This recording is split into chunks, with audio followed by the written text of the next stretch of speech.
Yes, Dr. Apurva, you can share the screen now. Dr. Sunita Sabharwal has stopped sharing. Okay. So Dr. Apurva will be speaking about a unilateral atypical retinitis pigmentosa in a 65-year-old female, which is a rare case report. Ma'am, is my screen visible? Yes. Okay. So I'm Dr. Apurva Goyal from Regional Institute of Ophthalmology, PGIMS, Rohtak, and my presentation is on unilateral atypical retinitis pigmentosa in a 65-year-old female. So retinitis pigmentosa is a hereditary disorder which is a degeneration of retina, and it mainly affects the rods. It is a progressive deterioration in vision, and it most likely presents with night blindness, which is bilateral and symmetrical. However, there are about 100 case reports reported worldwide, which makes it a little rare. And the pathomechanism behind this is somatic mutation, genetic mosaicism, and no familial transmission has been reported. There is this Francois and Verisets criteria for unilateral retinitis pigmentosa, according to which there should be the characteristic finding of RP only in one eye, and the other eye should have normal fundus and ERG findings.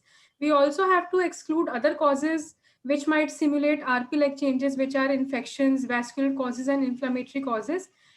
And there should be a sufficient interval of around 5 years to rule out other RP-like changes in the other eye.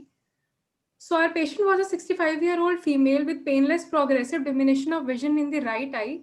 She had a history of cataract surgery in left eye with normal night vision, peripheral and color vision. There was no history of trauma, infection, inflammation, cancer or similar complaints in the family.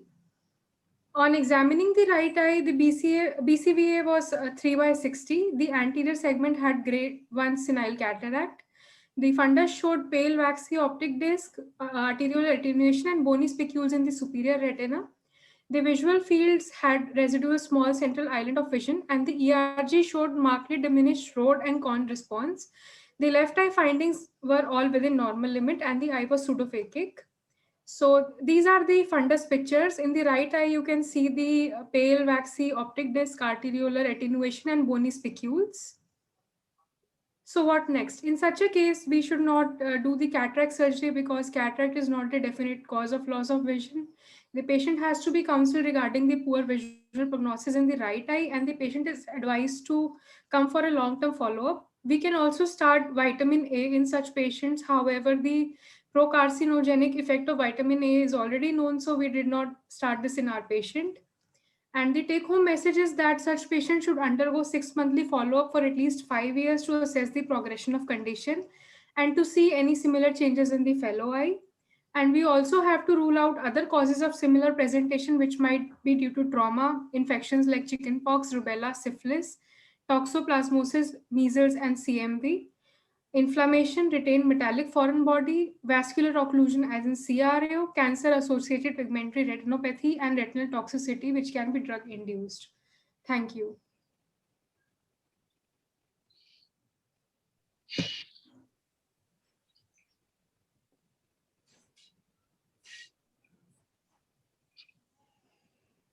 So, Dr. Supriya, would you like to ask some questions? I think Supriya has lost connection. Supriya, are you there? Yeah. Sorry. Yeah. So, have you done your OCT pictures of this patient? Have you? This was just a clinical diagnosis. Your do you have your ERG? Do you have your OCT? Ma'am, ERG was done from outside. I do not have the pictures, and OCT we did not do. It was basically a clinical diagnosis. Okay. No, for the vision 3/60, of course, you have your fields, you have the disc pallor, but sometimes even with a picture like this, they retain good vision. So, unless, can you show your fundus photograph? Yes, ma'am. Unless there's like, some kind of foveal thinning. Yeah, which probably may be here. That can probably account for the loss of vision. So doing an OCT, OCT macular and OCT angiography would help in these patients. Okay, ma'am. What was the grade of the cataract, Apurva? Ma'am, it was NS1. All right. So I mean, considering the fact that it was just nuclear sclerosis, you opted not to kind of consider a cataract surgery, and especially with this particular feature behind on the retina. Yes, ma'am. But would you take up a cataract surgery if the cataract is denser? Ma'am, we would have considered if it Yeah. was like NS3 or 4, we would have taken up. Take it up cataract Would surgery. be guarded prognosis concern. Yes. Okay. So we have a small case series in whom we've actually seen worsening, drop in vision post cataract surgery in these patients. Yes. So this was a good call to not operate Not operate. Yes. cataract. Yes, Dr. Sonal. That's why I asked her the nuclear sclerosis. I said a lot of times we jump onto cataract surgeries in such patients, not realizing that, they will have further loss of vision. So it's better to hold on till you actually go into a dense cataract where you have to operate.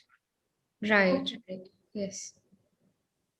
So, That's good. Dr. Sangeeta, you have anything to add? no, ma'am. Actually, it's a very clear-cut presentation. Right. Yes. So can we go ahead with the next presentation, Yes. ma'am? The time Yes, is up sure. for this. Yes. Thank you, Dr. Apurva. Thank you, Dr. Apurva. Thank you, Dr. Apurva. Yeah, now I'd like to call upon Dr. Jagruti Merugu to talk about a case of ocular toxoplasmosis. Am I audible to you? Yes.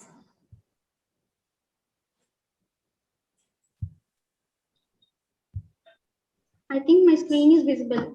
Sure.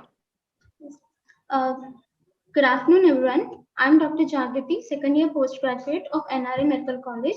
I'm going to present a case of ocular toxoplasmosis. I have no financial benefit. Introduction. Ocular toxoplasmosis is a disease caused by Toxoplasma gondii through congenital or acquired routes.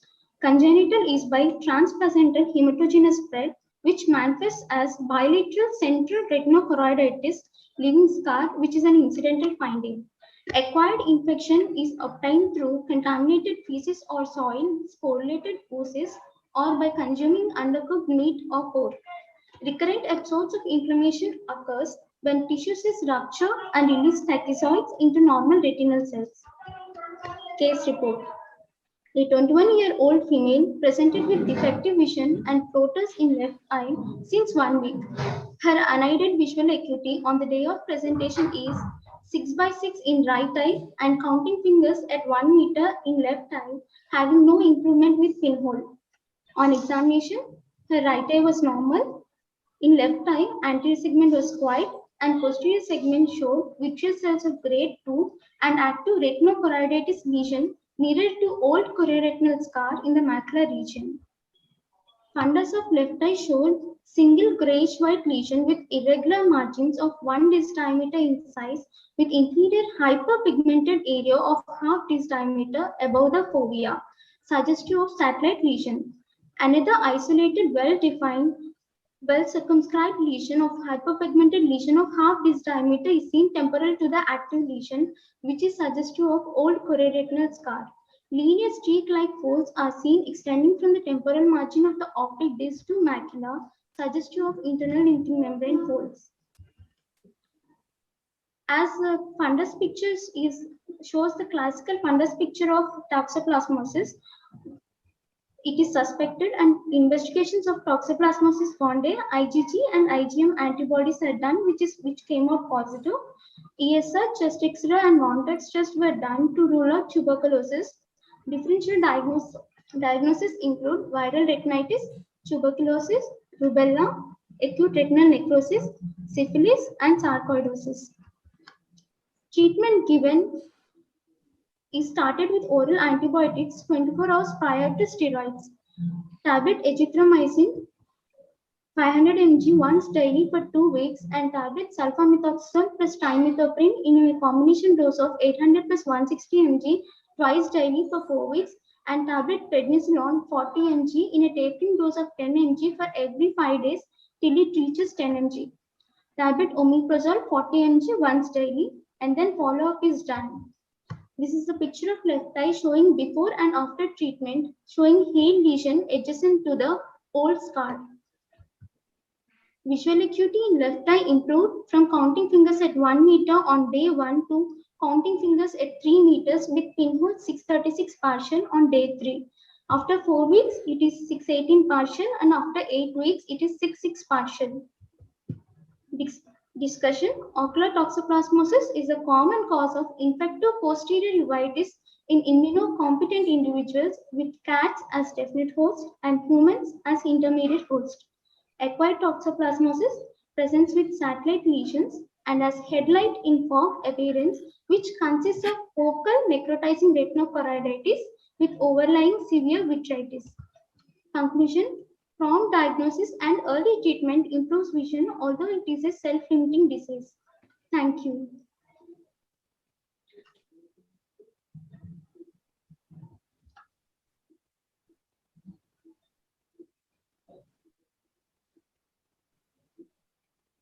Thank you. Thank you, Dr. Jagrati. Yes. Yeah, thank you, Dr. Jagrati. I think we've got Dharmesh on the line. Yes. we Dharmesh, have are you there? Yeah. Hi, Sona. Hi. Hi, Sona. Dharmesh. Hi. Hi. Good to see you. Yeah. Good to see you. Jagrati, that's a very well put up case. That's very well documented. And I think the line of management at our simple level in a case of ocular toxoplasmosis is pretty straightforward. Supriya, you have anything to add on? I think it was a simpler case that she showed.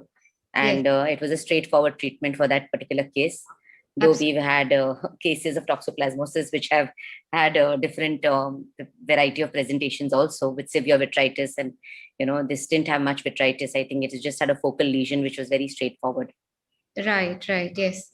That was a very good visual improvement. 3/60 to 6/6 was a very good improvement. Yes.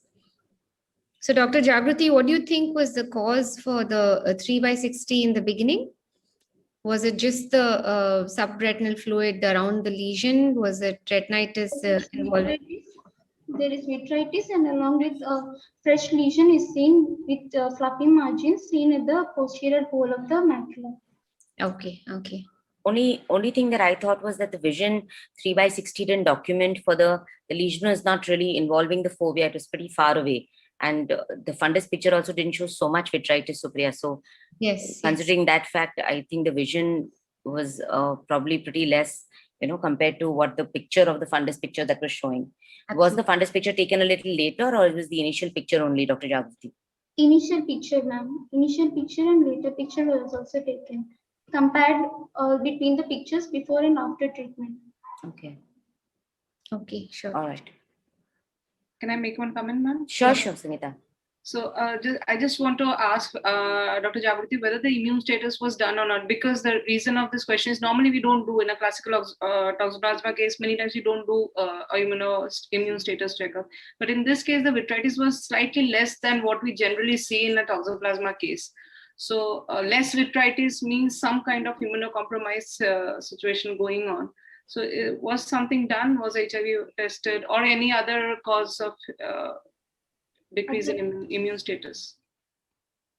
She is an immunocompetent individual only, ma'am. There is no immunosuppressed state, and other routine bed investigations and viral investigations were done, ma'am. Okay, thank you. Dr. Dharmesh is there, so would you like to make some comment? No, it's fine. But as Sonal has correctly pointed out that, if this vision would have a retinal surgeon expect different pictures, either fovea or lots of vitritis. It's such a less vision. Yes. Right. I think we can move Thank forward. You. Thank you, Dr. Jagrati. That was a good presentation. Yes. We'll move on to Dr. Sunita Sabharwal, a case of granulomatous polyangiitis associated scleritis misdiagnosed as a panophthalmitis. Sorry, ma'am, to interrupt. She's having some connectivity problem. Oh, okay. It's fine. Yeah, she has. Hello, ma'am. Yes, you're audible, Sunita. Yes. Okay, ma'am. My screen is visible, ma'am? Yes. Yes.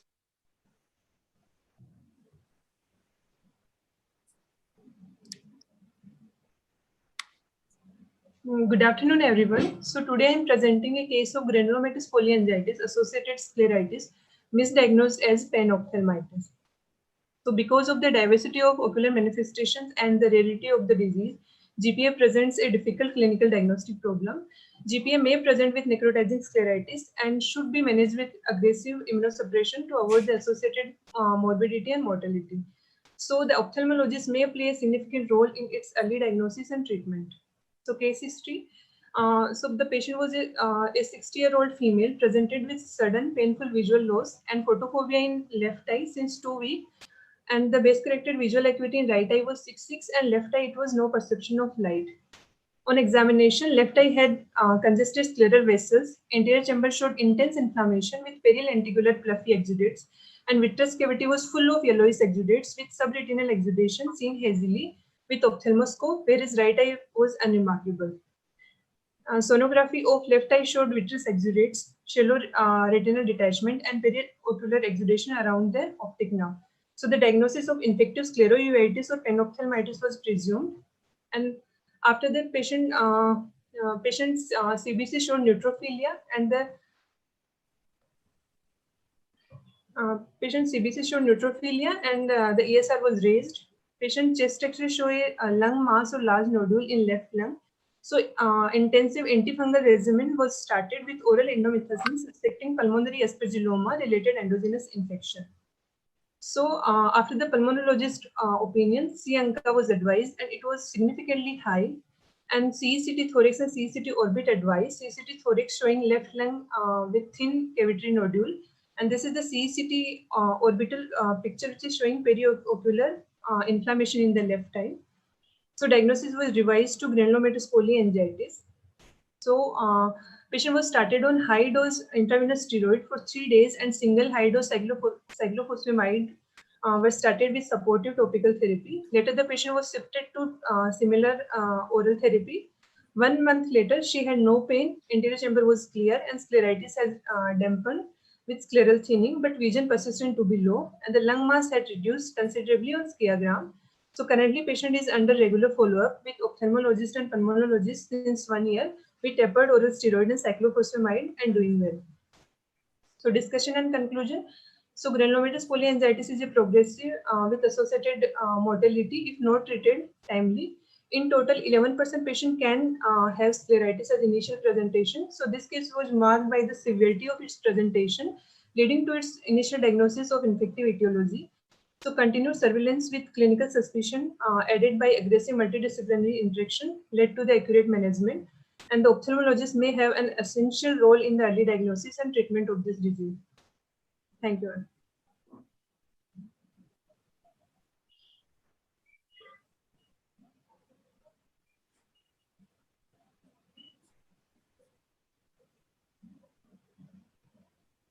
Thank you, Dr. Sunita. That was a very interesting case.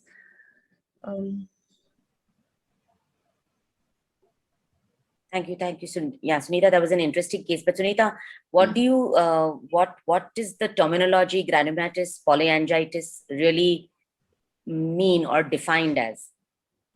Ma'am, because in granulomatous polyangiitis there is small or medial vessel vasculitis is basically present. Yeah, it's basically inflammation of all the blood vessels. Granulomatous inflammation. Yeah, granulomatous kind of an inflammation. So most of these present patients.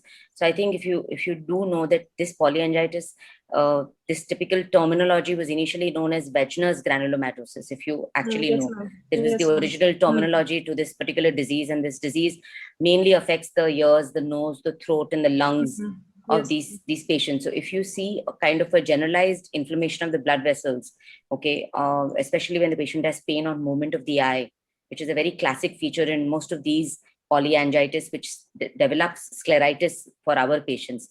So our patients mainly come with a typical phenomena which is called severe pain on movement of the eye. So these patients, as you rightly, I think after the investigation started with your blood tests and everything, when you went on to the HRCT, the high resolution chest scans, that's when most of these diseases are picked up very, very well. And then the patients are treated not only with steroids, but with immunosuppressants, because that's the only line of management that helps these patients. Yes, Is there anything that you need to add on to? No, I was wondering, did you do a biopsy at any time? Do you need a biopsy diagnosis for this? No, ma'am. Actually, the diagnosis was already confirmed on CT scan and pulmonologist opinion. So we didn't do Lymph node or anything was No. biopsied. Okay. But I think the response was good. So yes. So these patients don't only present, Supriya, with just the eye. They may have an early presentation with the eye, but they also have very early presentations with simple wheezing or, short breath, which is very classic again with these patients. So probably that is also something that you need to ask a patient who presents with such condition, where one eye is absolutely an OPL. I mean, I think firstly it was mistaken for a PANOF, because when you see the picture, it shows you something like that. Right. But this is also something that should be asked. Right, right. Yeah. Very interesting, especially during a pandemic. Yeah. Wheezing or shortness of breath, we'll only think of COVID. COVID. Yes, yes. Interesting, Dr. Sunita. Thank you, ma'am. Dharmesh, Dr. Sangeeta, anything you would like to add? No, ma'am. No. Thank you. Okay, okay. Thank you, Dr. Sunita. We'll move on to our next speaker, Dr. Ambikesh Pandey, who will be talking Excuse me, about. ma'am, Dr. Supriya, I think we missed one speaker. Actually, the sequence is different in the particular link that Mr. Mayank has sent. So according to that sequence, Dr. Hina Patel is the next presenter. Oh, okay, okay. Oh, we've got it very low in our list. Yes, ma'am, I think. Yes, I have said you, ma'am. So he has shared it in the chat box. I just saw it. Right, right. I'm just seeing it now. Okay, so according to It's that, number 11. Abhi, it's all gone all over, yeah? Yeah, so Dr. Apurva Goyal has presented, Jagruti Merugu has presented. Next was supposed to be Hina Patel, Hina but Patel. I think we missed. Here the name list is different. Okay. Nope. Just a minute. Okay, so yeah, we'll have Dr. Hina Patel then, impact of lockdown on ocular injuries. Yes, ma'am. Am I audible? Yes. Yes. Yes, Hina.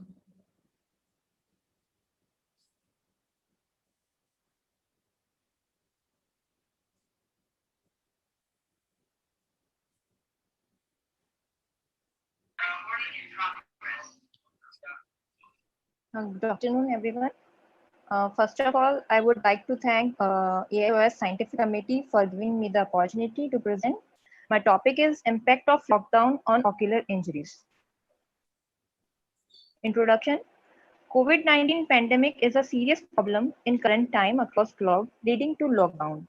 This study investigated the effect of COVID-19 lockdown on the incidence of ocular trauma. Method. In this retrospective cohort study, we collected data of patients who presented with ocular trauma in the emergency department during the lockdown period from 22 March 2020 to 30th April 2020, which was a lockdown period. In addition, we collected data of patients presented with ocular trauma during the same period in the previous year. We compared the number of patients who underwent ocular surgery and the number of pediatric patients with ocular trauma between these two periods. A confounding factor may be the absence of patients from different districts who could not travel the center due to travel restrictions. Result. During the study period in 2020, between 22 April to 30th March, that is lockdown period, we found that 148 patients presented in the emergency department. In 2019, between the same month in previous year, we found 157 patients presented in the emergency department. And when we compared those patients, there was ocular trauma patients in the lockdown period was 78 patients, and in previous year it was 76 patients. And the pediatric population out of 78 in the lockdown period was 30% were the pediatric patients, and in the previous year out of 76, only 9% were the pediatric patients. These are the pictures of pediatric patients with trauma. And the surgical intervention required, and out of 78 in the lockdown period, 42% required surgical intervention, and out of 76 in the previous year, 37.2% required the surgical intervention. Because our hospital is a tertiary eye care center, patients from the surrounding district visit our hospital. However, because of COVID-19 lockdown, patients only from one district in which the hospital is located visited the center. Despite this confounding fact, many patients with ocular trauma present, with most of them being pediatric patients. Discussion. The increased incidence of ocular trauma observed in the current study may be attributed to the children being at home, and limited mobility during the lockdown period. Many studies have examined the effect of COVID-19 lockdown in terms of disease prevention, environment, emotional and psychological conditions. The current study focused on the effect of COVID-19 lockdown on the incidence of ocular trauma. We found an increased incidence of ocular trauma, particularly in children. We could not find any study reporting similar findings. Conclusion: COVID-19 lockdown exerted a direct effect on the incidence of ocular trauma. Thank you.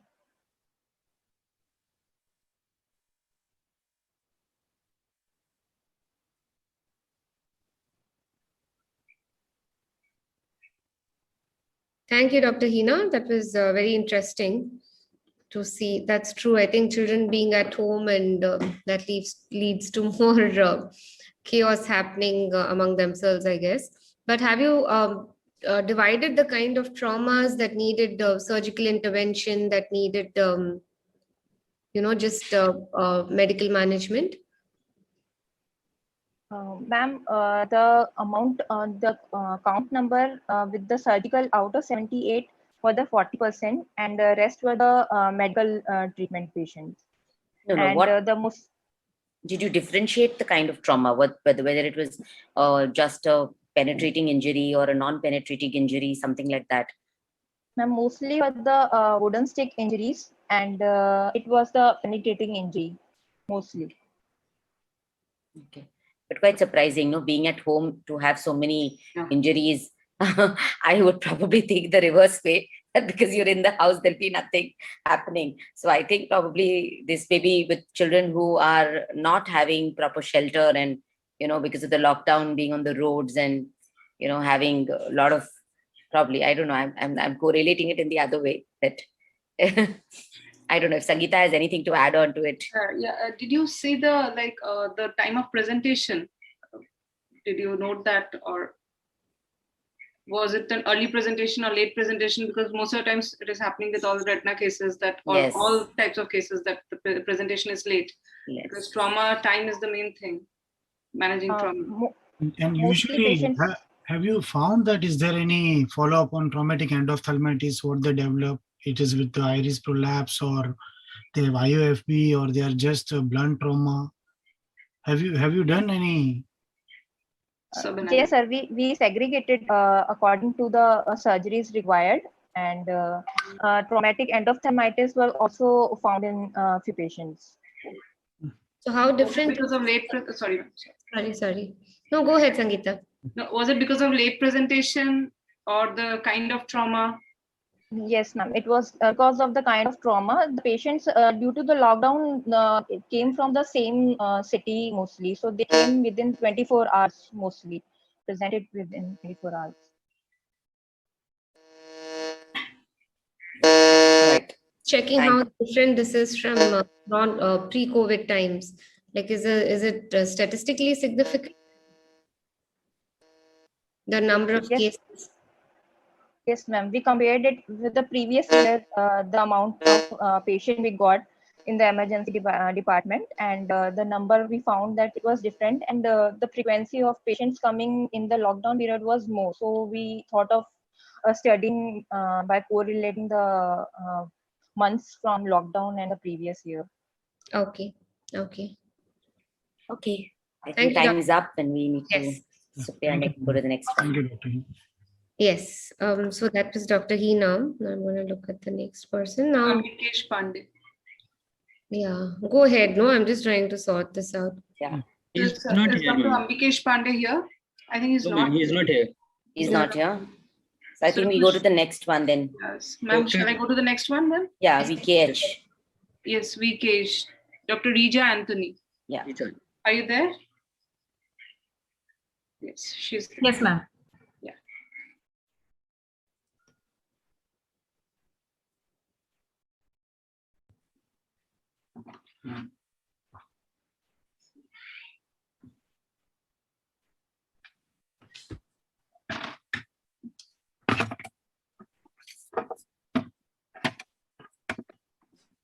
Are my slides visible?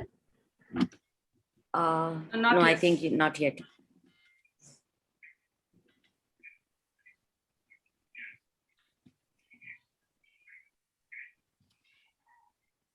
Is it visible?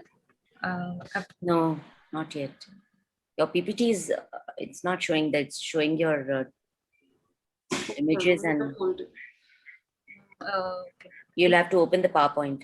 I've opened the PowerPoint. I can see it's written as you are screen sharing. So Minimize your folder. Yeah, minimize your folder.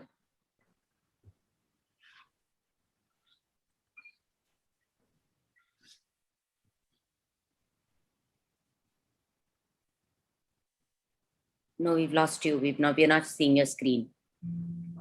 Rija. yes, ma'am. Yes, ma'am. Just give me a moment. Open your PowerPoint on the desktop, okay?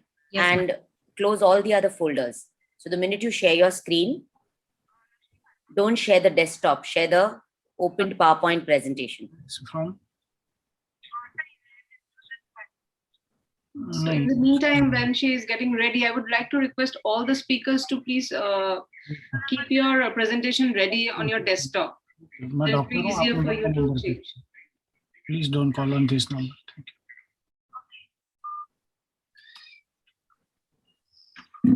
Meanwhile, we can go to the next speaker and she will sort out the problem.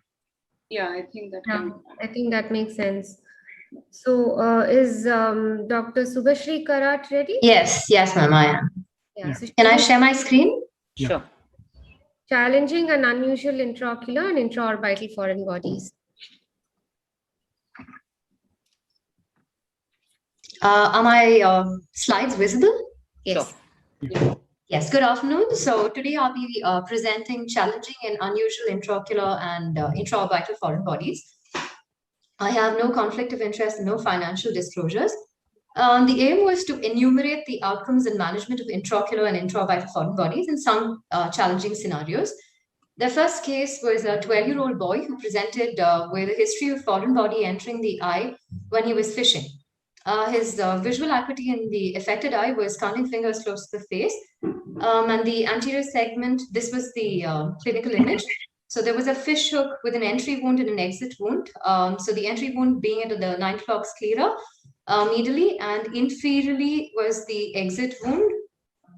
There was no corneal tear, and the AC was formed. So we went ahead and took this patient up under general anesthesia, and we removed it using the advance and cut technique. So we cut the, at the entry wound, we cut the wound loop, the wire loop, and extracted it through the exit wound. And the cryotherapy was done in both the exit and the entry wound. The final post-op final visual outcome was about 6/12.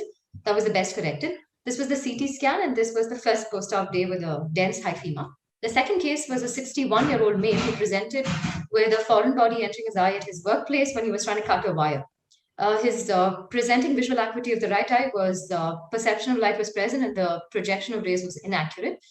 And this was his clinical image. So he had a corneoscleral tear about 10 millimeters with a dense subconjunctival hemorrhage, and there was a iris prolapse. The AC was flat. The CT scan orbit was done, and that revealed an intraocular foreign body with an open globe. So he was taken up as a primary repair. This was the foreign body. It measured around 2.5 centimeters. With the globe contour was distorted. So the primary repair was the corneoscleral tear that was done under general anesthesia, and the secondary surgery was to remove the intraocular foreign body via the pars plana approach. But intraoperatively, we realized that it was a pretty large intraocular foreign body, and it was lodged into the posterior scleral wall. So it wasn't possible for us to take it out with just the pars plana vitrectomy. So we had to do an evisceration. This was the size of our intraocular metallic foreign body. The third case was a 31-year-old male who was brought in unconscious and disoriented. And it was an alleged history of drunken brawl where he was stabbed in the left eye. The visual acuity could not be assessed, but there was a lid tear and we could see the dagger sticking out. That was the CT scan, which showed a sharp metallic radiodense object. And the tip of this was in the basitemporal lobe. The globe seemed intact, but there was a lot of, because it was a radiodense, we couldn't really make out. So we took this case up with the neurosurgery department, and they extracted the dagger through the craniotomy approach. And then we moved in and we realized that it was The globe surprisingly was intact, so there was no globe perforation. There was just a conjunctival tear which we had to repair, but unfortunately his GCS remained poor even post-op, and he was discharged against medical advice. The 41-year-old male was our fourth case who was referred actually from a neurosurgery, from a neuro hospital, where he was diagnosed with an intraocular foreign body. So his history was just, he was working in the field and a twig, went into his eyes, what he said. His presenting visual acuity was around counting fingers at 2 meters. So I don't have a clinical image, I'm sorry for this patient, but basically we couldn't see the foreign body, but he had a diffuse congestion medially, and he had a subconch hemorrhage also medially, and just temporal to the caruncle, he had a small tear. But we couldn't see any foreign body. Now, this was the CT scan that showed a radio lucent, so it was a hypodense foreign body that we saw, which extended from the orbit all the way medially, and it looked like the globe was intact. Okay, very quickly, basically we just took it out. We, this patient did well. His visual acuity was 6/60. This was our final results. 50% of them had good visual acuity. Yeah, I guess I'm out of time. So basically, I think we did well with 50% of our patients actually having a good visual outcome, meaning more than 6/60. Subhashri, Yes. have you, in the open globe injury, have you given the intravitreal injection at the end? Yes. Not Yes. mentioned. In all our in all our open globes, we do that. Okay. Yeah. Wow, Subhashri, these were really Very crazy. Yeah, I know, Yeah, really yeah. ominous. But I think the fate and the destiny of a human being at Yes. the end of the day, and I think probably a lot of things. Imagine having such injuries and then coming Yes. out without any. Absolutely, ma'am. Yeah, so that's amazing, but very well documented. And I Dagger will, yeah, picture is going to haunt me for a while. yeah, I'm yeah, sorry. yeah. It's really going to haunt me for a while. Yes, I'm also. sorry, ma'am. After I think doing clean retinal surgeries, you don't want to see such things. I'm very sorry for that. No, You can that all was take very, pictures. very well put and very well documented. Yes. Yeah. Thank you, ma'am. How long do you have your follow-up for? So for a couple of them, the dagger injury, actually he was discharged against medical advice because he basically was systemically bad. His GCS was continuously low, so he underwent a tracheostomy, and then they couldn't bear the cost. So they were discharged against medical advice, so no follow-up. But the wooden stick, we followed him up and he's still doing good. And the fish hook was doing good as well. He underwent a cataract surgery beyond that, and he's doing fine. And the eviscerated person is also fine. We've called him back after maybe the corona gets over for implantation. So for rehabilitation. patient, you didn't want to eviscerate in the primary setting? No, so we still follow the primary repair, and then we still give them a chance because it gives the patient that much time to get him kind of accustomed to the fact that we're going to possibly, remove their eye, but we never do it as a primary sitting. We call them back. I mean, What's the duration between your primary and your secondary? within 3 days, 2 days. Okay. Sure. All right. So it was mainly for medico-legal purposes. Then anything else? Yes, ma'am. And actually, we didn't think that the foreign body was lodged into the posterior scleral wall. So we still thought that it might be in the vitreous, maybe partially in the scleral, the posterior sclera. But this was completely like the whole foreign body was lodged into the In 2-3 sclera. days, when you go in again, there's so much Yes. information. The media is so hazy. So it kind of. So we usually wait by the third day, I mean, this patient, the corneoscleral tear was just a little off the center of seen the image. So in about 3 days, it wasn't too bad. Like we did the pars plana vitrectomy. Other than the fact that we just couldn't access the foreign body, we couldn't clasp it with anything, just wouldn't come out, wouldn't budge. So Right. then, unfortunately, we still had to go ahead with the I think evisceration. your consent and counseling of patients Yes. is Yeah, it's important. very important. Yes, absolutely, ma'am. And Yes. of course, explaining the risk of sympathetic ophthalmitis. Yes, ma'am. Yes. So until his last follow-up, he didn't thankfully touch gold. Yes. Sure. Interesting. Okay, thank you, Subhashri. That was a very interesting presentation. Thank you, ma'am. So Is- shall we go on to the Is next? Rija ready again? Is Rija ready or not? We can just check. Are you able to share your screen, Rija? Please try once more, Rija. Yeah. There she is. Can you just go to slideshow? Yes.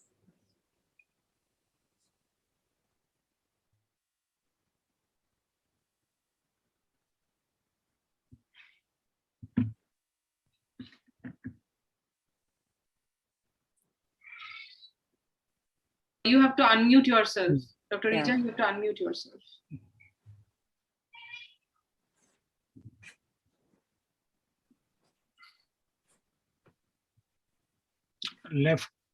Left out corner. Yes. Am I audible now? Yes. Yes. So I am presenting a case of Vogt-Koyanagi-Harada syndrome. To start with, it is a rare autoimmune bilateral condition described as uveo-meningoencephalitis, seen in young adults, more commonly in pigmented races. It is characterized by Vogt-Koyanagi, who described it as poliosis, vitiligo, alopecia, and anterior uveitis, and Harada, which is characterized by bilateral posterior uveitis with exudative retinal detachment and pleocytosis and CSF.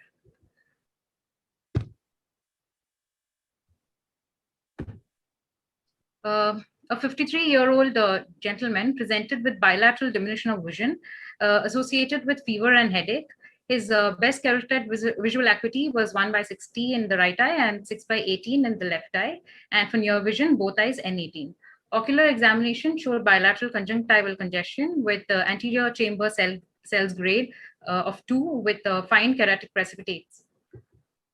On fundus examination, it revealed a bilateral disc edema with bullous exudative retinal detachment, and the fundus fluorescein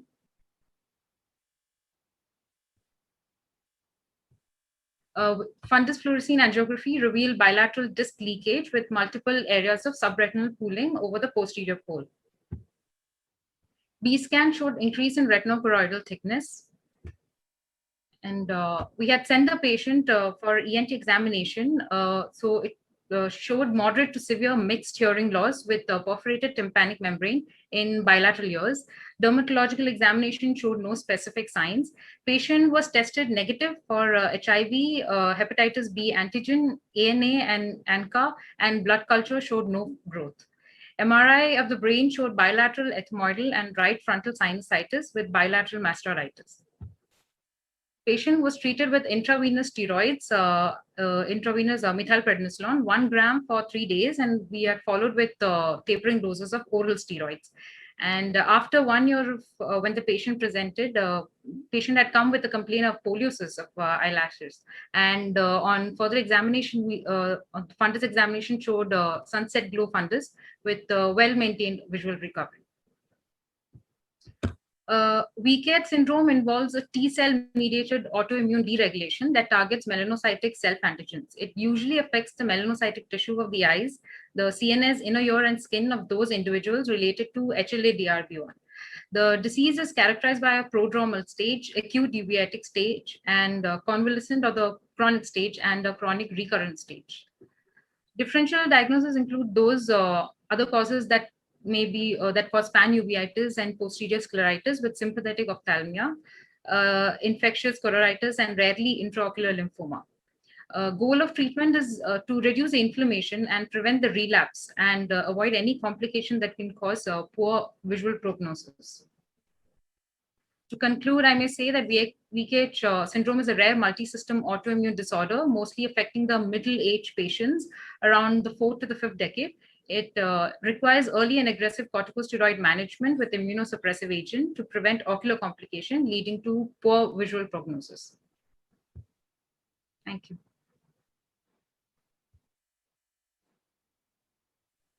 Thank you, Dr. Rija. Have you done an OCT on your patient? Yes, ma'am. I actually could not retrieve the image for it. It showed multiple areas of extensive subretinal fluid.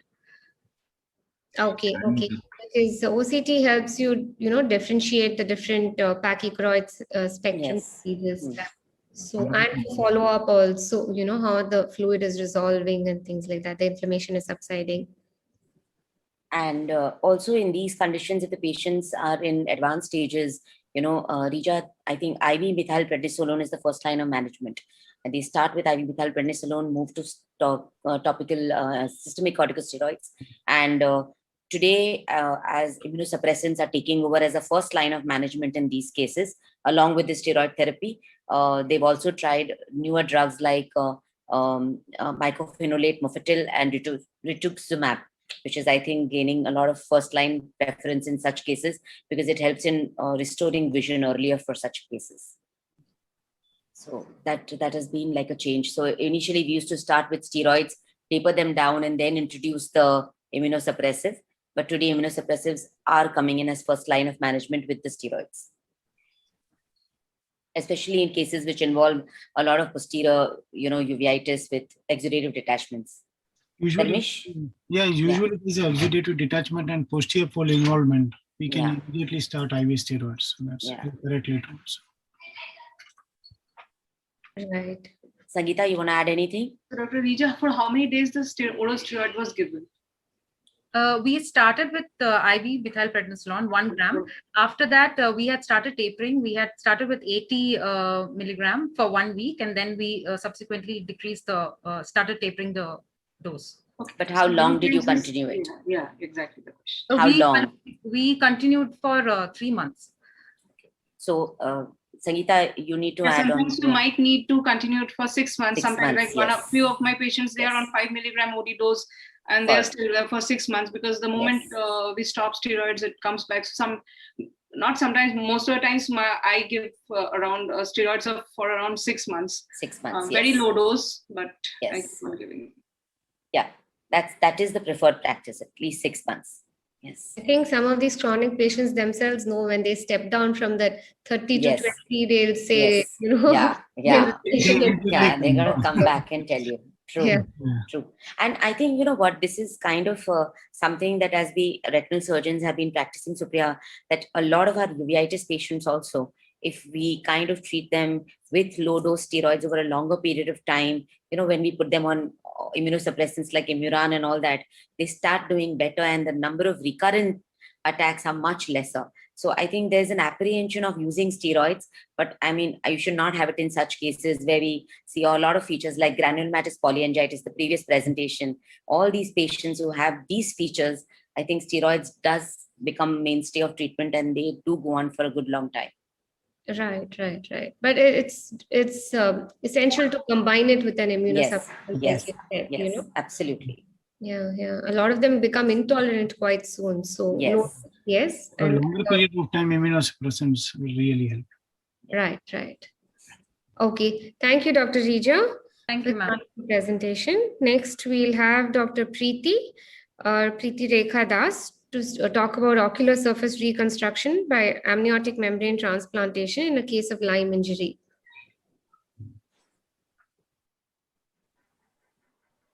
Here? Is she there? Yes, ma'am. Am I audible, ma'am? Yes. Yes. Just share your screen, please. Yes, ma'am. And I request the next person, the Dr. Ravaneet Kumar, to be ready. Yes, ma'am.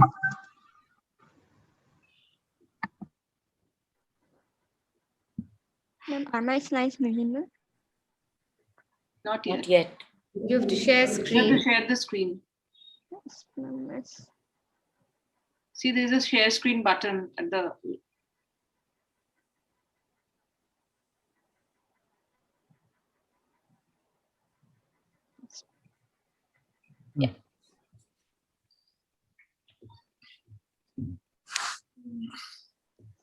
Ma'am, is it visible now? Yes. Yes, please go on.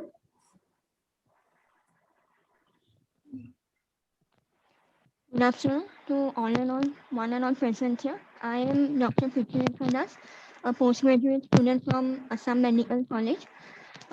Today, my case of discussion is ocular surface reconstruction by amniotic membrane transplantation in a case of Lyme injury.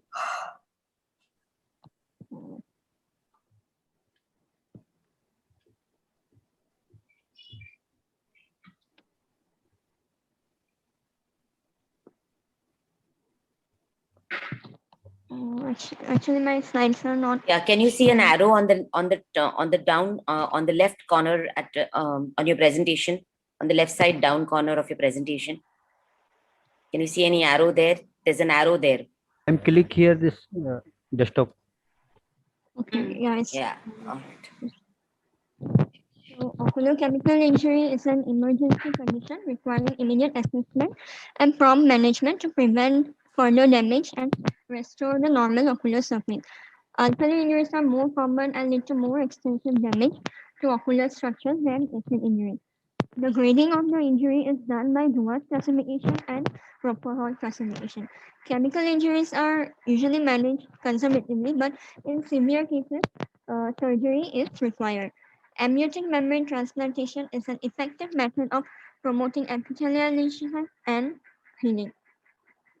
Coming to the clinical scenario, a 42-year-old male presented with redness, intense irritation, diminution of vision, and photophobia in both the eyes following the accidental entry of lime in the eyes at workplace. His visual acuity at presentation in the right eye was 6/12. In the left eye, it was hand movement. The lime particles in the left eye were removed using a forceps under the topical anesthesia in the slit lamp. And this was followed by a thorough wash with 1 liter of normal saline in each eye for over 30 minutes. In the right eye, there were some thin erosions over the upper and lower eyelids. There was mild conjunctival congestion. Cornea was clear. Pupil was round, regular, and reacting to light. Anterior segment structures, lens, and IOP were normal. So, as per the Dumas classification, the ocular surface burn was grade 1 with 0% conjunctival involvement. In the left eye, however, there was thin erosion over the upper eyelid. There was conjunctival congestion, chemosis, and ischemia, and limbal involvement from 4 o'clock to 8 o'clock position. The cornea was hazy with an epithelial defect of 10 mm by 6 mm, which was stained with fluorescence. The pupil was round and regular but sluggishly reacting to light. The lens and anterior segment structures could not be visualized properly. The IOP was normal. And as per the Dumas classification, the grade of the burn was grade 3. In the treatment, the patient was admitted and was started on topical cycloplegic steroids, antibiotic eye drops, and lubricants. Vitamin C tablets were given orally, and regular monitoring and 12-hourly sleeping was done. Satisfactory results were not achieved despite the prompt medical management, and so the patient was planned for amniotic membrane grafting in the left eye. Under local anesthesia, first debridement of the necrotic tissue was done. A cryopreserved membrane, amniotic membrane, was used to cover the epithelial defect, and it was secured using a 10-0 nylon suture, and followed by a BCL application over the cornea. Post-operatively, the patient was given topical antibiotic, steroid in tapering dose, and a lubricant. This is a picture of the patient at follow-up at 1 week, and below are the 2 pictures of the left eye of the patient at 3 months. The best relative visual acuity in the right eye at 3 months follow-up was 6/6, and in the left eye 6/9. Coming to the discussion, chemical injuries constitute around. Preeti, you have to. Your time is up actually. So Okay. please sum it up Yeah. quickly. Yes, ma'am. So chemical injuries constitute about 18% of ocular trauma occurring in industrial working environment mostly. And amniotic membrane graft as an adjunct to medical therapy is quite useful in the early phase of moderate burns, and it has also been reported in many studies that amniotic membrane alone can restore both corneal and conjunctival surface in the mild burns. To conclude, amniotic membrane transplantation is an effective treatment in acute burns and can prevent dangerous complications in the future. In our case, transplantation of cryopreserved amniotic membrane provided a significant improvement with reduced inflammation and reepithelialization with a favorable visual outcome. These are my references. Thank you. Yeah, thank you for that, Dr. Preeti. I think we'll go on to the next one. Does anybody have any questions? I think they've got 3 retinal people on the panel here. So I think, Sangeeta, I'm sorry. I mean, are you into any specialty per se? I think you're muted, Sangeeta. You're muted, sir. You're muted. I am a vitreoretina surgeon, ma'am. I practice. Oh my with God. retina. Oh my No, God. no cataract. Oh my God. It's dangerous here on the panel. So I'm sorry, Preeti, but we are very, we're not going to be asking you any Very questions. nice. Okay, ma'am. The Thank management and the photographs were very nice of the Yes, instruments, yes. from 269. Very good. Yeah, very good. Thank you. Thank you, ma'am. So we'll have Dr. Avneet now to speak about bilateral idiopathic panuveitis with complicated cataract and with left neovascular glaucoma, an unusual case.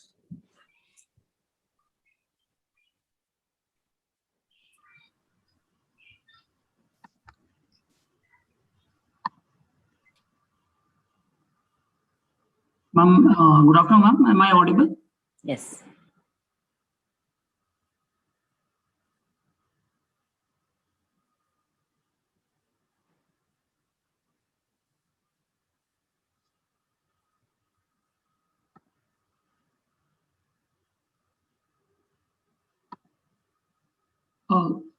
Good afternoon. Today I'm going to talk about an unusual case of bilateral idiopathic panuveitis with complicated cataract with left eye neovascular glaucoma. There are no financial disclosure. Purpose is to report an unusual presentation of bilateral idiopathic panuveitis in a 55-year-old female.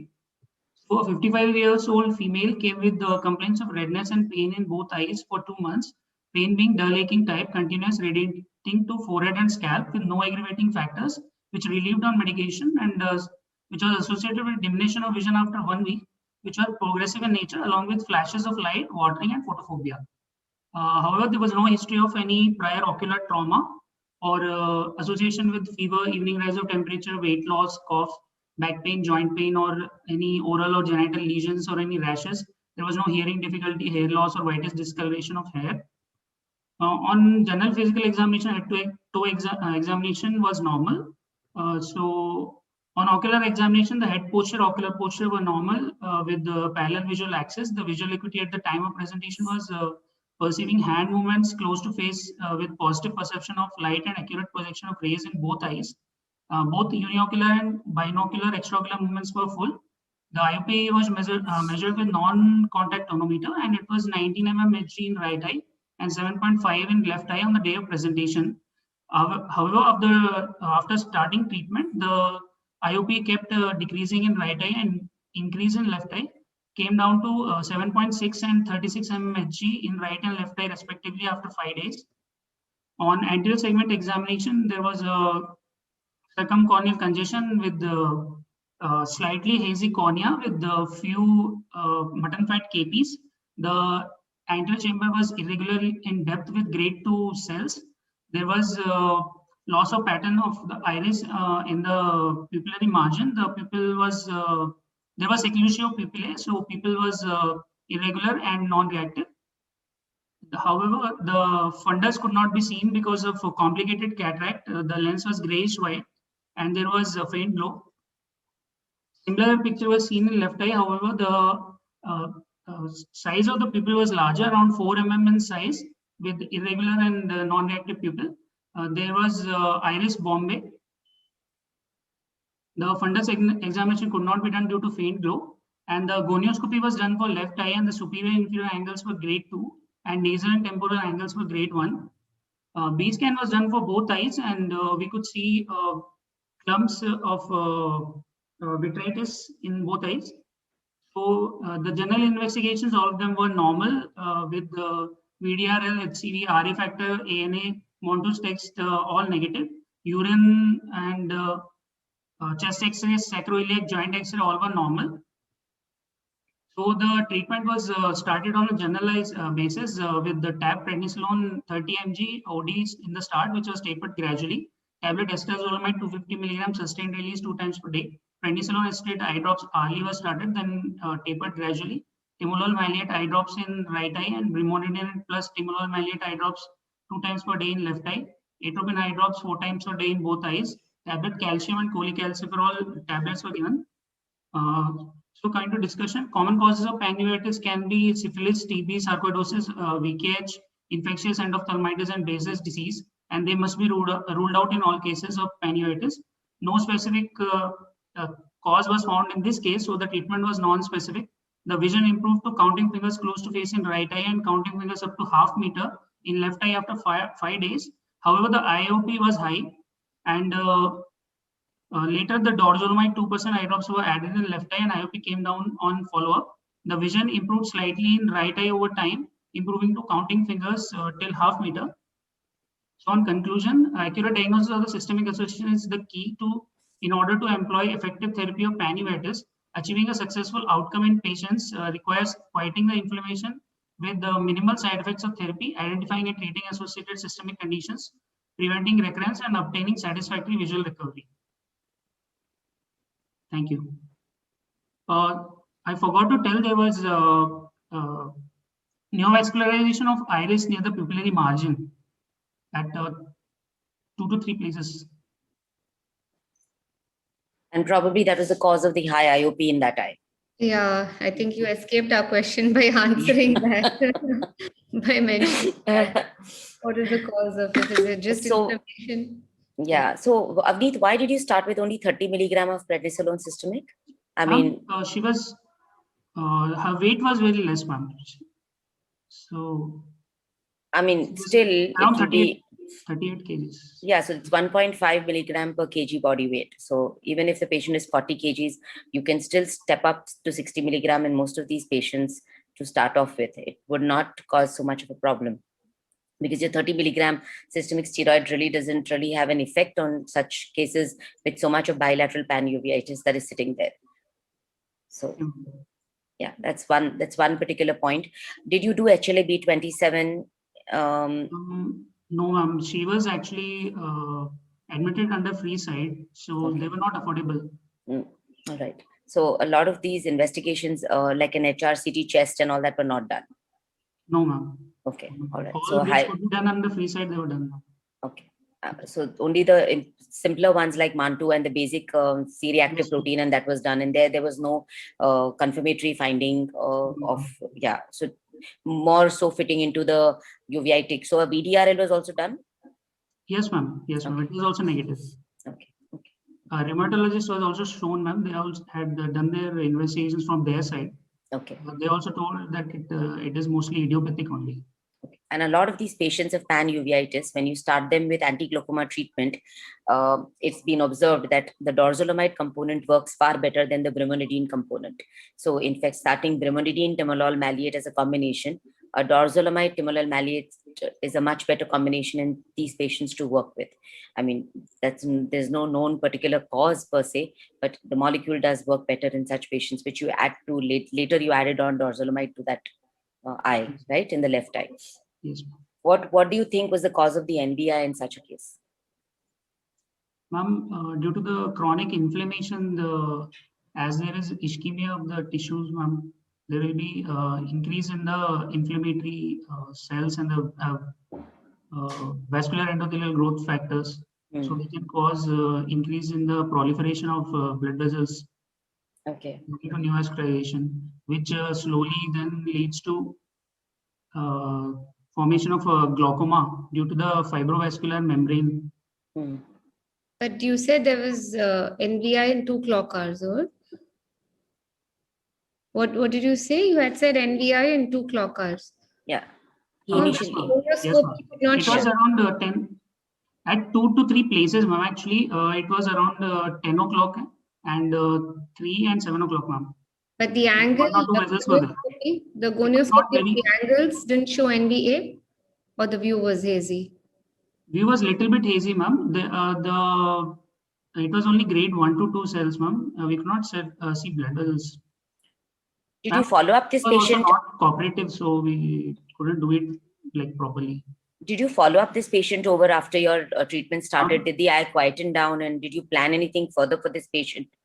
Yes, ma'am. Did you think of an anti-VEGF in the left eye or anything? Yes, ma'am. They did not come for follow-up after 2 to 3 weeks, ma'am. She was followed up for 3 weeks. Yes, ma'am. Right. And if the patient would have followed up, what would be your further line of management? If the eye would quieten down? Ma'am, if it was quiet, then we can try for cataract surgery, ma'am, as we don't know the posterior segment now correctly. Then IVI can also help, ma'am. The cataract surgery should be done under steroid cover with other precautions. However, still it is a guarded prognosis, ma'am. Yes. Okay. Then anti-VEGF can be tried, ma'am, due to to reduce neovascularization. Yes. So on table, do you want to prevent any other complications when you're operating? And if the vitritis doesn't settle post the surgery, then you can also consider doing a dexamethasone implant in these patients, the dex implant. But that's far-fetched because the patient didn't follow up only with you, so we didn't know what happened. Yeah, but it's good that with just medical management, they were And able she to control able that. to, yes, control that. Yeah, they've been quite lucky with that. Okay, thank you. Thank you. Dr. Dharmesh, Sangeeta. Dharmesh? No, ma'am. Thank you. Okay. Thank you, Dr. Avneet, for the good presentation. Thank you, ma'am. I'd like to invite Dr.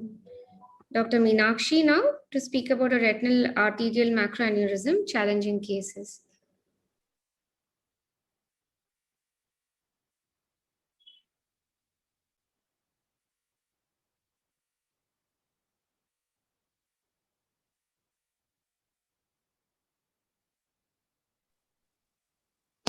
Good afternoon, ma'am.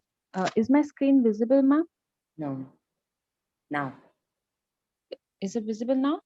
Yes. All right, thank you. Good afternoon, everyone. I'm Dr. Meenakshi Dalal, and I thank AI's Scientific Committee for providing me this opportunity. I'm going to present a case series on retinal arterial microaneurysm. First, I would like to give a brief introduction about the RAM. Retinal arterial macroaneurysm is an acquired focal dilatation of a retinal arteriole, typically within the first 3 bifurcations of the retinal arterial system, and it typically occurs along the temporal branches and has a predilection for elderly hypertensive women. It's classified into 3 clinical forms: quiescent, hemorrhagic, and exudative. The quiescent ones are found incidentally and are asymptomatic. Hemorrhagic and exudative RAMs can cause decreased vision due to lipid exudate deposition on the fovea, or the rupture of RAM can cause pre-retinal or intraretinal hemorrhage involving the fovea.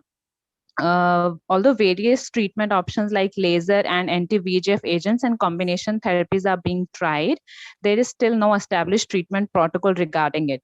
Recently, intravitreal injections of anti-VEGF agents have been advocated for the management of symptomatic RAM patients.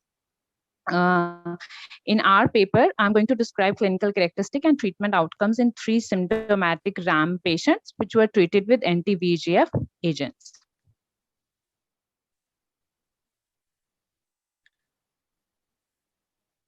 And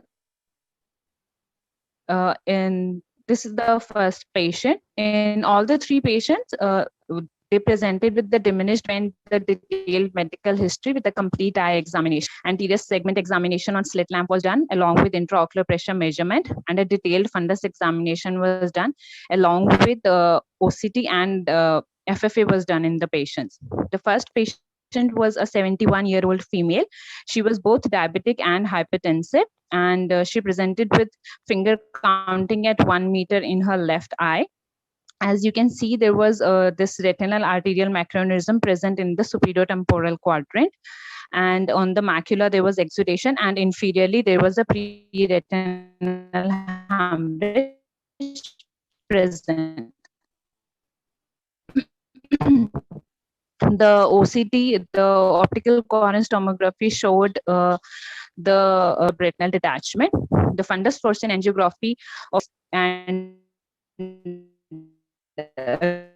revealed a fusiform dilatation of the arteriole with late leakage, and inferiorly there was a blocked hemorrhage, blocked fluorescence because of the overlying hemorrhage. Ranibizumab injection was given to the patient, and the patient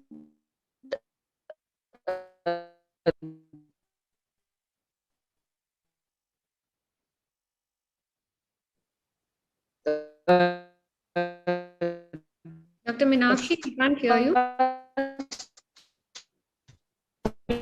picture on the left side is after 4 weeks. You can see the hemorrhage resolved and the exudation also reduced. The second picture, which is on the right side, is hello, hear me now, ma'am? Yes, yes. Hello? Yes, yes. Hello? Yes, we can hear you, Meenakshi. Yes, Dr. Ma'am, Meenakshi. am I audible now? Yes.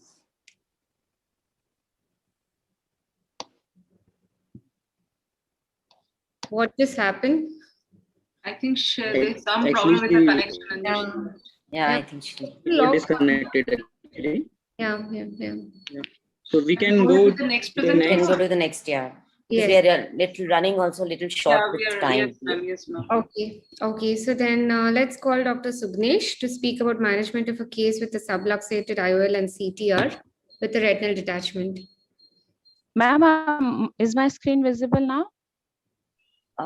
Meenakshi, we'll have to. I think your time was also up, and I think we just lost you in the middle completely. Okay, all right. Wait, I think you're presenting from phone. That's why it is a problem. Yeah. You should have presented it from a laptop or from a system, iPad or something. Okay. So, okay, but thank you, ma'am, for the opportunity. Just give us, maybe if you finish quickly, then we'll come back to you. Come back, yes. Okay, ma'am. Okay, ma'am. Okay, ma'am. Just Okay, ma'am. Thank you, ma'am. Yeah, ma'am. Thank you, ma'am. Okay, ma'am. Yeah, am I audible? Yeah, Yes. Dr.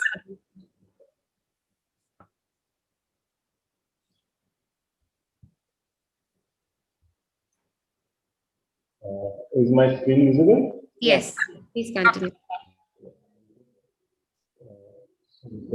Going to present that case. The case was with subluxated IOL and CPR and was presented with total Dr. retinal. Sugnesh, please make it a slideshow, please. You have not started your slideshow. Yeah, sure. Yeah. So, presenting the case, which was managed in a different way, little bit in a different way. This was a case of subluxated IOL and CPR with total retinal detachment, and no any direct financial interest in any product mentioned. The case history was like 50 years old female presented with sudden loss of vision in her right eye, and patient was operated for right eye cataract surgery with CPR incision and IOL 3 months back. On examination, there was subluxated capsular bag with subluxated CPR and IOL along with total retinal detachment. So this was the anterior segment photo showing subluxated IOL and subluxated bag, and this is the fundus picture on right side showing total retinal detachment. So the patient was operated with 25 gauge vitrectomy surgery. The subluxated CPR with IOL were removed to SICS incision. PHCL injection was done, endodiathermy done to the break, and endolaser done. The posterior iris blue IOL implantation was done. As I was having the IOL power available with me because the patient was operated 3 months back only, and there was no any support for IOL, so I opted for posterior iris flow lens. Then PHCL was exchanged with air, and air was exchanged with silicone oil. And this is the first post-op day. You can see the IOL is well in place. The iris was a bit dilated because of some trauma during the previous cataract surgery. The retina seems on in silicone oil field eye. This is exactly after a month of surgery. Again, IOL well in place, retina is well settled, OCT is almost normal, and vision was 624. With the best corrected visual acuity was 6/24. This is 3 months post-op. Best corrected visual acuity was 6/12 Retina is well settled. OCT is showing a normal foveal contour, and IOL well in place, except a bit that the pupil is dilated. That's it. So to conclude, IOL implantation can be done simultaneously along with RD vitrectomy surgery with good anatomical and visual outcome. Thank you.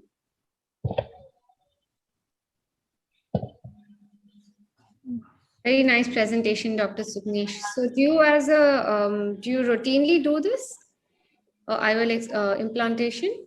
No, ma'am, not routinely, because most of the time we are not having the IOL power calculated with us in patients with total retinal detachment. But luckily in this patient it was available, so I did it. I did it with RD surgery. So did you have any like the Globus Soft or any intraoperative difficulties? Pardon, ma'am? Did you have any intraoperative difficulties while putting in the IOL? No, ma'am. What I did during the surgery, this patient was actually from the civil hospital, Bhavnagar, and I operated the patient at there only, and there was no recording system available. So what I did after doing vitrectomy, I just put the PFCL inside. I did the endodiathermy and laser, and then I put the IOL.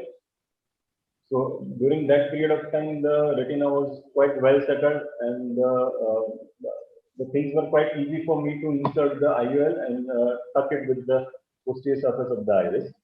And then I did the PFCL air exchange and then air silicone exchange. I had to take care of, because there was no support, there was no capsular support. So I had to take care that the silicone oil could not come into the anterior chamber. But when you did a PFCL air exchange, the IOL was stable. Yes, well stable. Yes, ma'am. So Priya, we'll have to move a little fast because we are really running short of time. We have to wind up by the next session would come in. So Sure. Sugnesh, very well presented. Would love to ask you more questions, but I think we'll have to move on to. I was very keen to know, did you do the IOL and the CTR explantation together, or did you do it individually? No, I did it together, ma'am. It was quite Encapsulated. Subluxated bag. It was entirely stuck. So they came entirely. Yeah. But sometimes it is very difficult, because sometimes when you're lifting that bag complex, you may just realize that the CTR slips away and then you just have the IOL in your hand, and then it's extremely difficult to go and pick up only a CTR from the retina. So that's your challenging point in such a surgery. I mean, I had one video available with me, which I did. There was dislocated IOL, dislocated CTR, AC IOL, and total retinal detachment. Yeah, I had to remove the anterior chamber IOL first, then I did remove the IOL, CTR, and then I did the vitrectomy surgery for retinal detachment. A very determined cataract surgeon has in an IOL. Usually But CTR is a surprise when you go in, you don't even expect a CTR. You just think it's a, and then you find the CTR. Even the size of this IOL is very small. Yeah. Yes. The iris flow problem is the size of IOL is very small. True. When in oil-filled eye, sometimes the oil comes up and you are lucky that. For that, I did take care that the oil should not come out, and for that I injected some visco into the anterior chamber so that it will not allow the silicone oil to come anteriorly. Okay. Thank you, Dr. Sugnesh. Yes, we'll have to move. Yes. Sure, and we'll go on to the maybe second last speaker, and we can take in Meenakshi later. There are 3 speakers left, ma'am. Oh, she's left. Okay. 3 speakers. Okay, so a study on ocular injuries with tennis or cricket ball presenting to a tertiary care center by Dr. Samir Dash. Yes, ma'am.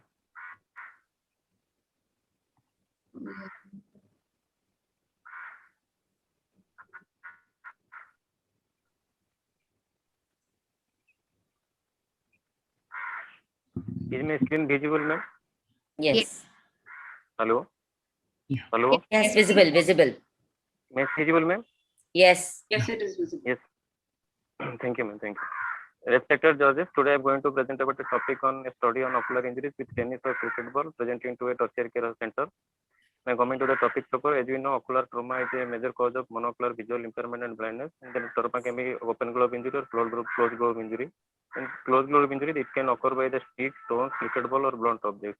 Among closed globe injuries, the sports injuries play a major role of our visual morbidity in our common day-to-day practice. Now coming to materials and methods. Our aim of the study is to study the clinical feature, visual outcome, and complication following trauma with tennis or cricket ball. It is a prospective or comparative observational study conducted in a tertiary care hospital of South Odisha.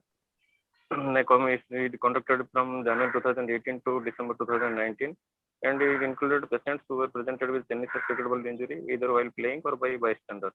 And exclusion criteria: patient who did not give consent and failed to follow up.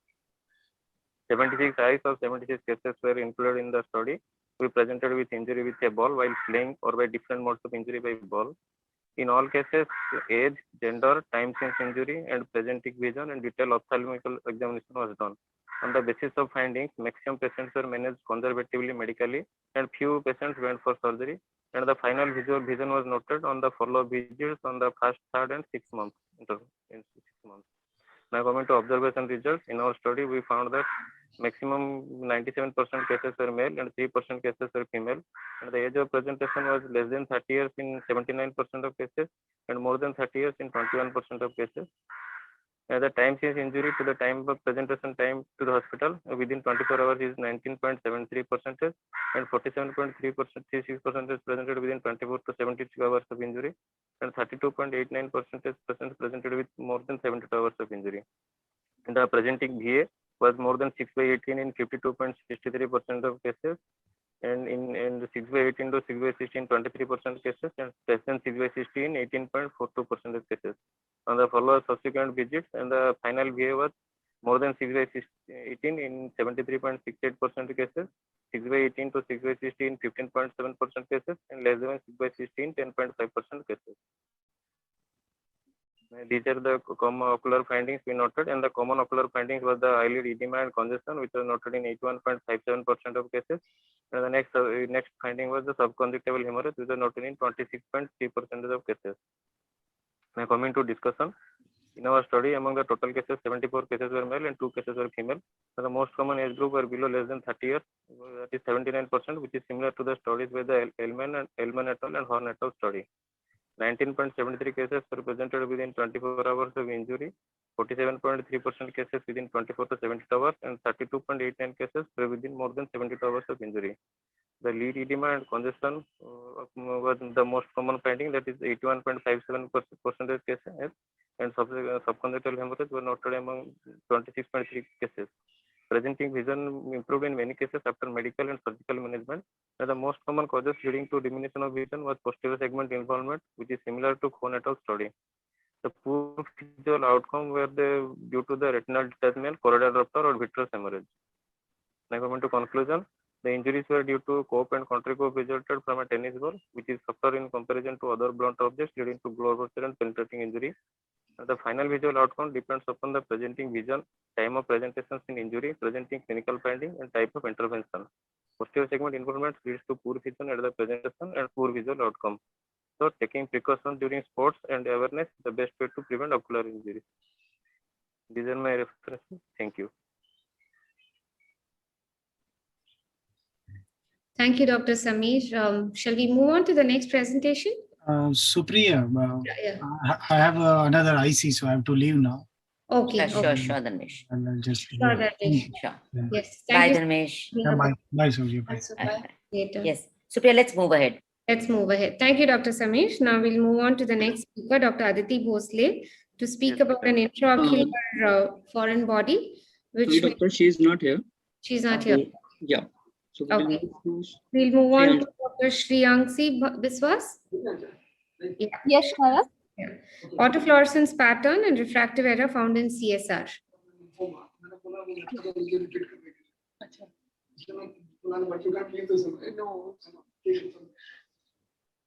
Good evening, madam. Good evening. Today Good I'm going evening. to speak on. Yes, madam. Today I'm going to speak on my topic of fluorescence pattern and visual acuity found in CSR. Now, CSR affects mostly the young and middle-aged adults. The fundus autofluorescence relates to the light diffusion within the art, and hence Dr. Shriyansi, please start your slideshow. I'm sorry to interrupt you. Please start your slideshow. Okay.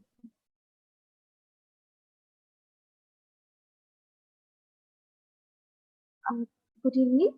Today I'm going to speak on my topic on autofluorescence pattern and visual acuity found in CSR. coming to the introduction, CSCR is found in the young and middle-aged adults. The fundus autofluorescence is related to the liposuction within the RP, and hence the state of the RP can be easily evaluated by fundus autofluorescence in cases of the CSCR.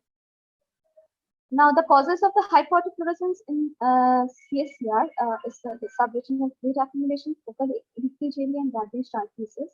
The causes of the hyperautofluorescence is RP hyperplasia, granular precipitous liposuction, and outer retinal layer atrophy with underlying intact RP. So my aim in this study was to analyze the various forms of fundus autofluorescence found in CSCR and to correlate it with their described visual acuity. Methods were simple. 33 patients were taken and cross-sectional study was done. And the detailed examinations was done regarding the color fundus photography, fundus autofluorescence, DFA, OCT, and this study visual acuity was measured by Snellen's chart reading. My results and discussion is the following autofluorescence patterns were found: normal autofluorescence, regular hypoautofluorescence, irregular hypoautofluorescence, stippled hyperautofluorescence, and granular hyperautofluorescence. Now, when each of the autofluorescence were corresponded with their corresponding examinations done as discussed before, following were found. In this is the normal autofluorescence. It was found in 21% cases, and when it was correlated with its TFA and OCT, it was found that there was subretinal fluid accumulation and resulted in a normal to near normal range of visual. In cases of the regular hypoautofluorescence, which was found in 15% cases and all were found in active CSCR, the visual loss was a maximum in the cases range in the range of mild visual loss range, and the pathology was attributed to subretinal fluid accumulation. In cases of the irregular hypoautofluorescence, it was found in 18.2% cases, and in them, 67% cases showed that it was present in acute and persistent cases, in whom the pathogenesis was related with the subretinal fluid accumulation as well as the leakage area.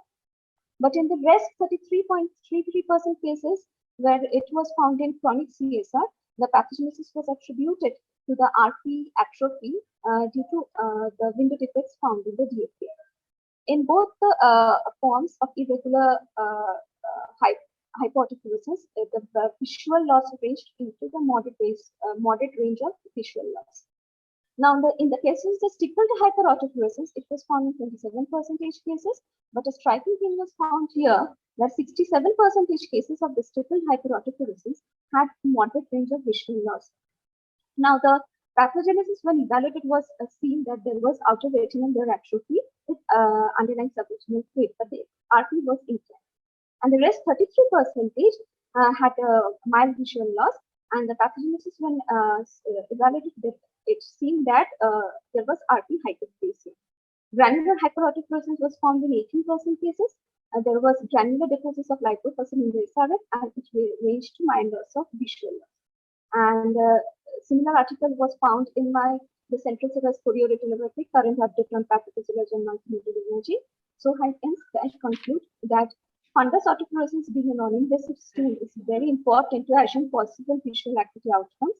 And these are my limitations: small sample size, follow-up outcomes couldn't be taken, results not taken in perspective of agency, and visual function was only measured by prescribed visual acuity. Thank you.